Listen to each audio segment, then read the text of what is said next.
And now here's Victoria Coren-Mitchell with the first in a new series of the programme that likes to commit heresy.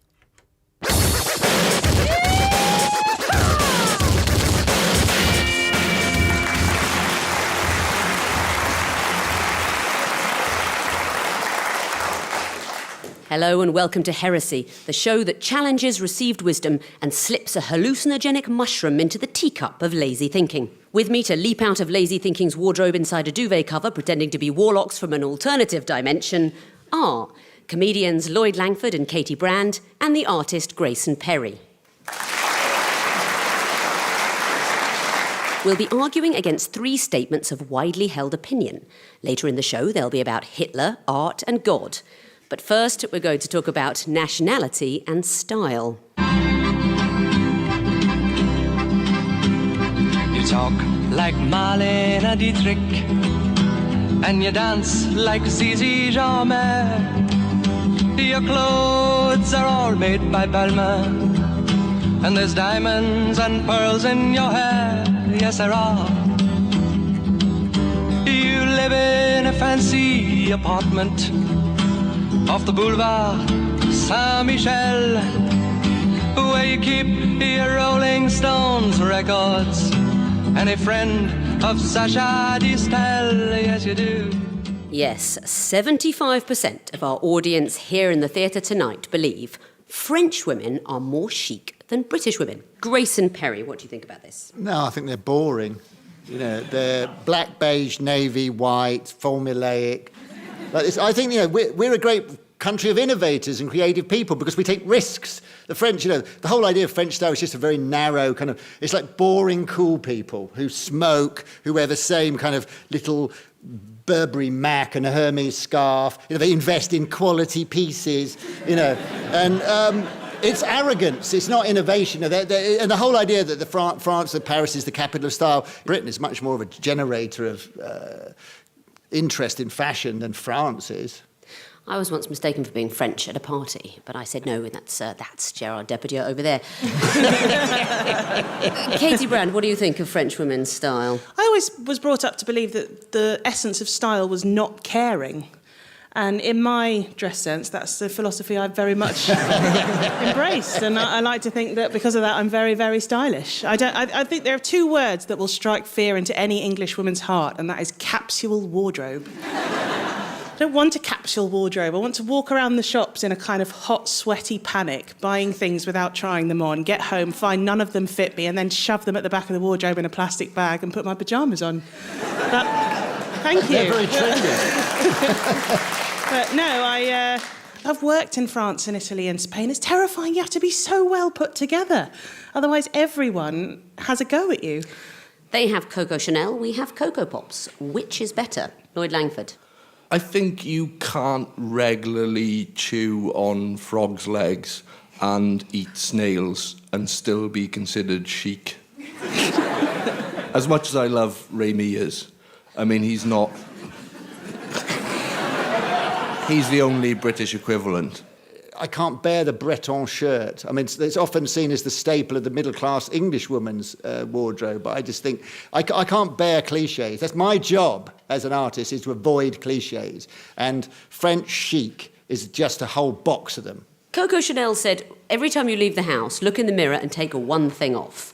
And for many British women, it's the knickers. Is that joyful? I think there is that myth about French style as well. I can remember when I was in school and we had like a French exchange trip, and I was really excited because I was expecting like 15 pubescent sort of Brigitte Bardots. And then they showed up and they literally looked as if they'd got dressed and they had to buy all of their clothes in the 10 minutes before TK Maxx had shut. This is a quote from Sienna Miller, the actress Sienna Miller. French women have this sense of style that I just think is exquisite. No bra and a cashmere jumper is my idea of heaven, although it never quite works when I do it. No. I know how she feels. Yes. Well, the floor gets cleaned. Look, it's nice to wear a cashmere jumper and no bra if you're a kind of teeny tiny nubile type person. And I gave up that when I was about 12. Obviously, French women are all not eating because they're worried their husbands are having affairs, which they are. But to go without so obviously for the sake of how you look, to me, is uncool. Well, the trouble with that is that often people who are depriving themselves of food in order to look good tend to want to talk about it a lot because they're very hungry. And there's nothing more boring. Let me ask you, Grayson, about a house for Essex, which is an artwork of yours, which is a sort of like a Taj Mahal to a fictional woman, Julie, who... Is she an Essex girl? What's her aesthetic? Why is it appealing? It's kind of ethnic light. And I thought, this is her look. This is a woman who was at Greenham Common, but has now got a bit of money. And this is what she's going to wear. Is it all about the statement necklace? Yes, definitely. The big, chunky, semi-ethnic bead. Mm-hmm. And if you were building a house for a French woman, how would that look? It would be a tower, wouldn't it? A little lonely tower. Very thin. Yeah, we've talked a lot about English women. What about Welsh women? Are they closer to the French? Are they more chic than the English? Who am I going to offend the least? They have I think there's a habit, not just in Wales, but it's sort of like spreading across the UK at the moment, where women think they can do a better job with their eyebrows. I've never understood that, to look in the mirror and go, whether you believe in God or evolution, and think, nah, I reckon I can do a better job of this. It does get out of hand, and it reminds me a little bit of when I had a brief time on Strictly Come Dancing, which I loved, but once I was escorted out of the building by security, I realised that within the Strictly building, because there is a whole dressing room just devoted to a mobile tanning booth, and in kind of spare half hours, I'm not joking, people go in and out of this just to kill time. And so people lose all perspective of what a normal coloured human looks like because they can only measure themselves by those around them. So everyone becomes darker and darker and darker. Let's go to the audience. We're going to find out who shares the received opinion. Robert Ross, you agree that French women are more chic than British women. Yes. What is it you admire in French style? Well, it's just more pleasing to the eye. Is it the thinness? Yes, it's the curves. It's the curves. It's the thinness. But they don't have curves. I know, that's what I mean. Oh, you don't like... You don't like curves? Are you married yourself? Yes, I am, yes. Are you married to... I mean, we're wondering the same thing, aren't we? Yes. Is she here tonight? Yes, she is, yes. Oh, is it a lady? Yes. Oh, come. No, I mean, if you hate curves, I was only going to say, had you considered men? But pass your wife the microphone.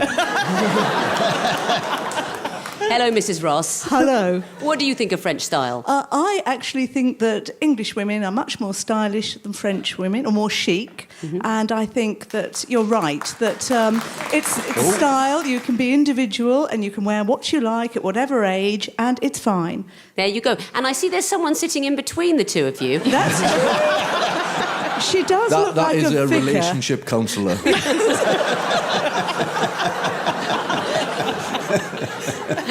Thank you very much. Where is Annabelle Brandon? Why do you think French women are more stylish than British ones? I think that French women are more aware of what suits them, what isn't. Like, it takes us a lot longer to go, oh, we probably shouldn't be wearing polka dots today. That's not my style. You see, I find that a bourgeois concern. Don't you, Grayson? Who cares what suits you? And what's more French than telling people they're bourgeois? Well, on that note, I think let's draw that topic to a close with a rousing hurrah for British style over the pinched and miserable French. But I'll say this for French women. At least they love their poodles. With their fluffy coats, cold noses, weirdly shaven legs and general smell of raw meat, French women really love their poodles.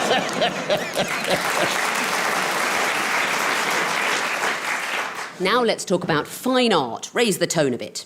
Or will it? I'm talking about art from a pretty dark place. I see a red door and I want it painted black. No colours anymore, I want them to turn black. I see the girls go by dressed in their summer clothes. I have to turn my head until my darkness goes. At an auction last year, 14 watercolours and drawings by a well-known painter were sold for £280,000. The artist, a Mr. A. Hitler. Despite the success of the auction, 80% of our audience tonight think I would not want one of Hitler's paintings in my house. But should we dismiss the art along with its creator? Adolf Hitler was a genocidal maniac who slaughtered millions of people in ruthless death camps and darkened the 20th century with his evil. But in his defence, Lloyd... I would definitely have one of Hitler's paintings on my wall, and I think if more people did when he was alive, we could have avoided all that unpleasantness in the 40s. Katy Brand, would you want one of his watercolours? Yes. Well done. I think, first of all, it's a great talking point, isn't it? I mean, you know, don't have a Bridget Riley print or whatever, Picasso's Dove, you know, that everyone will just ignore. It's like wallpaper. You know, have an A. Hitler picture on your wall. And if conversation dries up over dinner, you know, someone's going to mention it. Also, I quite like the idea, genuinely, that, you know, there's a bit of a market, isn't there? A sort of creepy, sinister market for neo-Nazi memorabilia. And I like to think if I had an Adolf Hitler painting, at least I would have stopped a genuine neo-Nazi having it and thinking, what a great picture by a great man. Like, at least we can all put it on the wall and laugh at it, and therefore sort of puncture the legacy of his evil with comedy and mockery. Grayson Perry, would you be happy to display a Hitler? Yeah, I think for the same reason as Lloyd, actually, because I think sort of despots, you know, junior despots need kind of encouragement away from warmongering.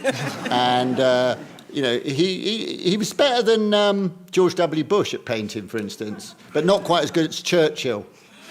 So that's where he sits in the in the thing, yeah. And he's much better than Reggie Cray, but then again, he did kill a lot more people, so he had to be a lot better. Hitler drew Viennese streets, Bavarian castles, Prague in the fog, sort of urban landscapes. He didn't really attempt the human form, which is odd because I always think of Hitler as a people person. But I'm going to show you a few. Is anyone here familiar with the work of A. Hitler? The visual work, I mean. OK. Here's one. Here's a lovely Bavarian castle. That went in the auction for €100,000. Wow.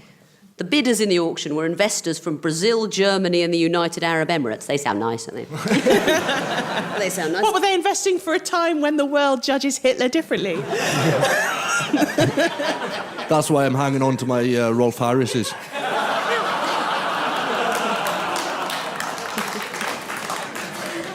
Yes, it's got a certain Vermeer quality, hasn't it? It's sort of a little quiet backstreet scene, a staircase, some trees and a lamppost. It's quite plodding, I would say. It's like if you wandered into the Village Hall watercolour exhibition, you'd say, that's one of them.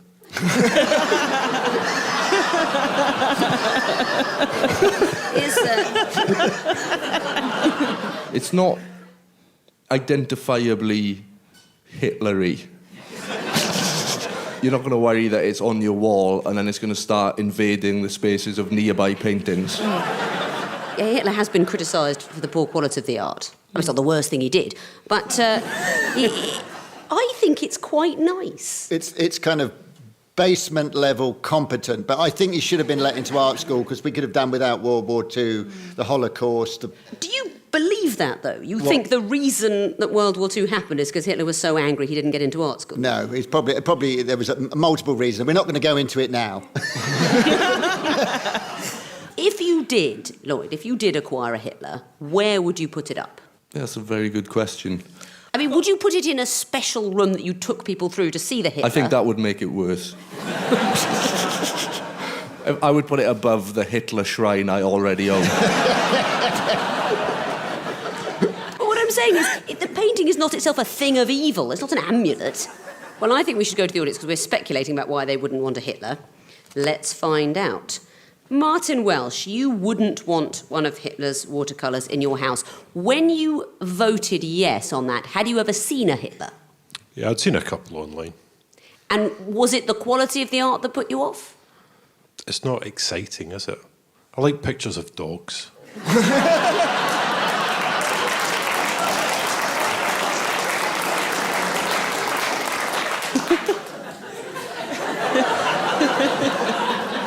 I think he did paint his dog. Would you have that one? Was it an Alsatian? I literally think we're not going to get a better comment on that topic, so I'm going to move on. I think that's brilliant. Okay. I will leave you to wonder whether you could hang a Hitler on the wall regardless of who made it. The fact is, it is my opinion, terrible people can do good things. I mean, I was always a big fan of TFI Friday. I'm joking. I hated it. And finally, on a lighter note, religion and politics. Here's a cheery bluegrass song about the inexorable rise of evil. We are living in the days the Bible tells us that all evil will destroy this earth and land. And with hate and evil destroying each other's nations, oh dear God, please watch and guide our leaders' hand. Oh dear God, please watch and guide our greatest leaders of all nations so that they may understand. Jimmy Martin there with God Guide Our Leader's Hand. And yet 82% of our audience believe religion has no place in politics. Why? I think it's important that politicians have a sense of the presence on earth of something infinite and immeasurable. Boris Johnson's ego. But what about God? Katy Brand. Well, I think that religion does have a place in politics because if you look at a lot of our laws, and even to a certain extent science, I think a lot of them have a kind of weird threads going back to early religions. And I feel that religion is the kind of evolution of humankind. It's like the social evolution of humankind. And then out of religion becomes a kind of sense of social order and cohesion and community rules.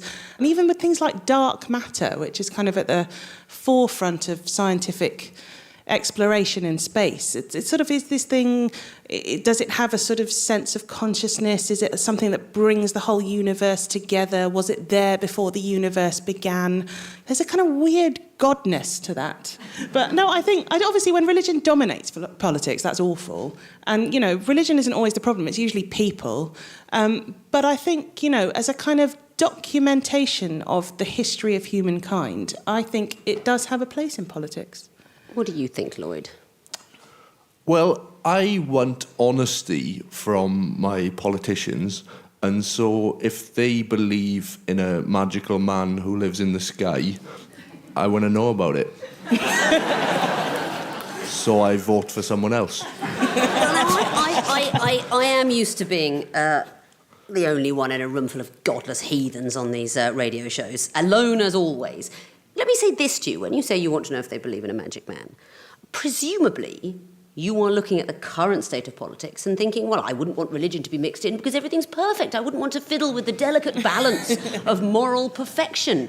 In our politics, their own moral compasses seem absolutely flawless. If every MP or every world leader all over the world lived and voted according to the Ten Commandments, do you think the world would be worse than it is now? Oh no, I think that's great, and my neighbour does have an incredibly sexy ox.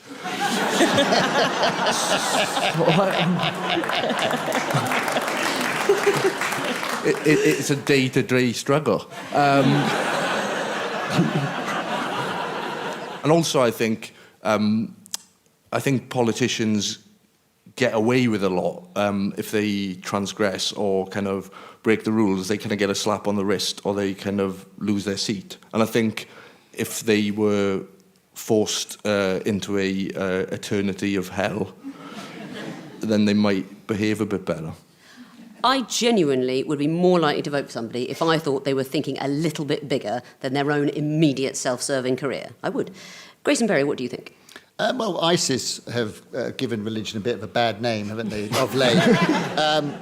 God being a figment of our imagination, you have to be careful who's doing the imagining.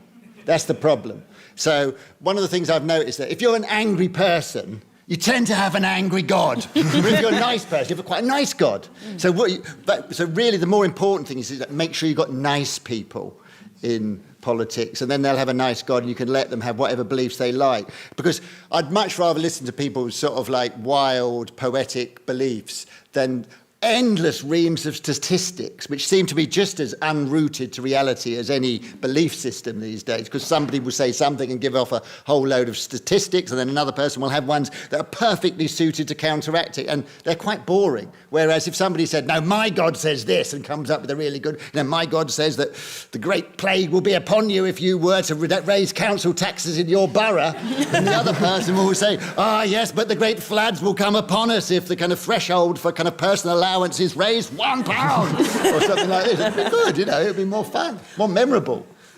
I think let's look at the position that the bishops who do sit in the House of Lords, they do have political power, have taken on the migrants crisis. So the Church has made clear that it believes that we should take more migrants, that we're not doing a very impressive job, that we could reach out a little bit more to people that are suffering. But the Archbishop of Canterbury has also said it's not racist to be frightened of migrants and people shouldn't be dismissed for that. Now, I think that is a voice of reasonableness and kindness that represents a range of positions and that we believe, or I believe, is coming from a good place. And I think that's a voice we need to hear. And I'm not hearing it from the politicians in the House of Commons, so why not have bishops in the Lords? I think one of the problems of getting more God into the House of Commons would be that I don't think Jesus or Muhammad or Buddha went to Eton. There's a different agenda going on, isn't there, for the bishops? That's more humane. Well, I think politicians are out for their party or themselves. There's also kind of fear and ignorance of Islam. I think that could be kind of combated by having more high-profile Muslim MPs, but also just, Let's get imams into the Lords. I think all the Lords should be religious leaders. I think it would be a very good influence. I thought if we had a Muslim PM, then there'd be no chance of them putting their genitalia anywhere near a pig's head. Although the tax on whiskey would be a nightmare. Katy, didn't you used to be a Christian? Don't you think those are values that could inform our political life for the better, the kinder? Well, not my values when I was a teenage Christian, because it was mainly focused on me trying to go out with the worship leader, who very much was interchangeable with Jesus in my head.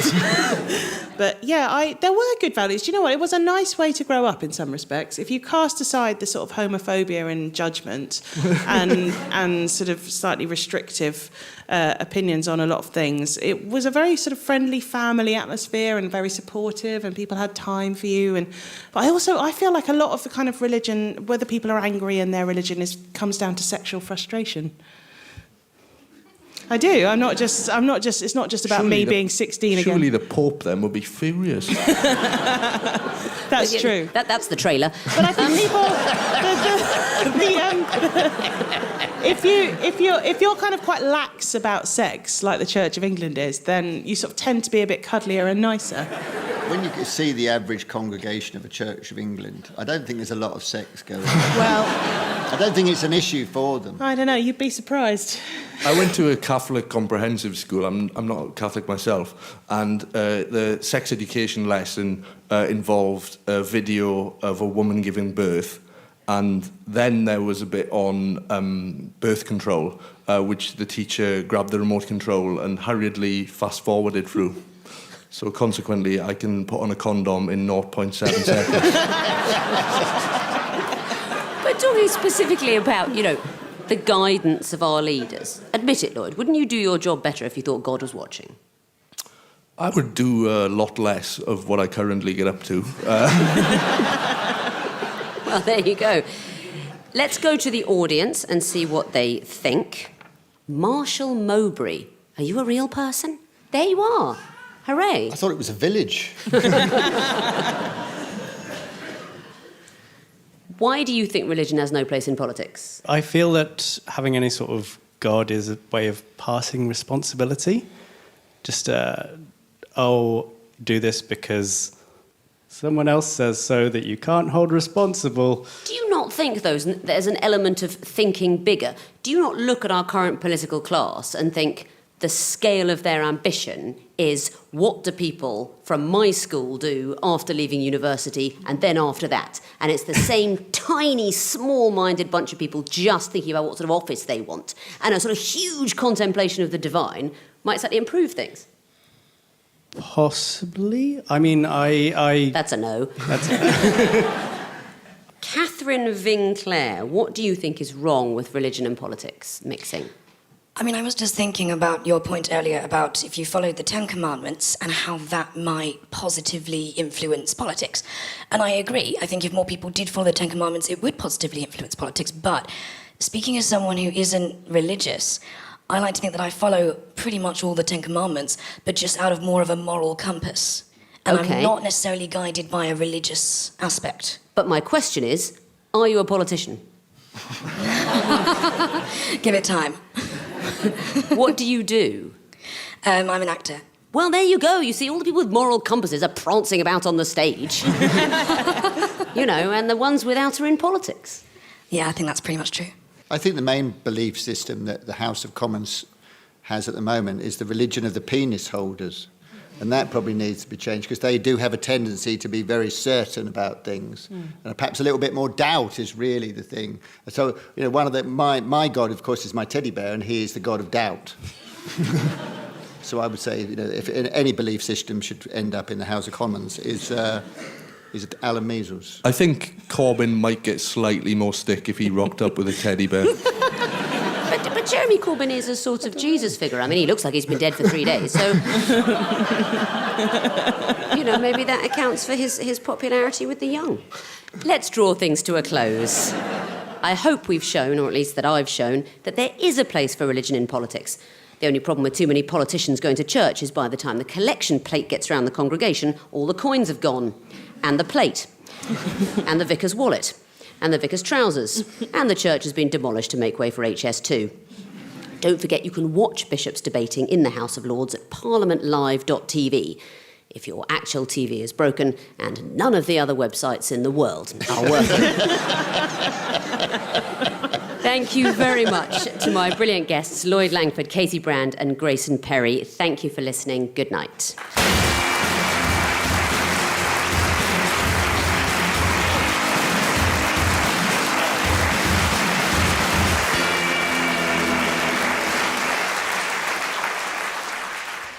Heresy is written, presented and produced by Victoria Coren-Mitchell and co-produced by Daisy Knight, with additional material by Charlie Skelton and Colin Swash.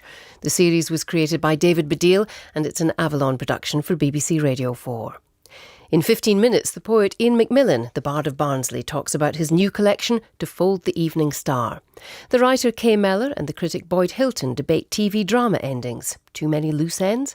And in the final instalment of the series Shakespeare's People, Janet Suzman chooses Portia from The Merchant of Venice. Join John Wilson for Front Row at 7:15.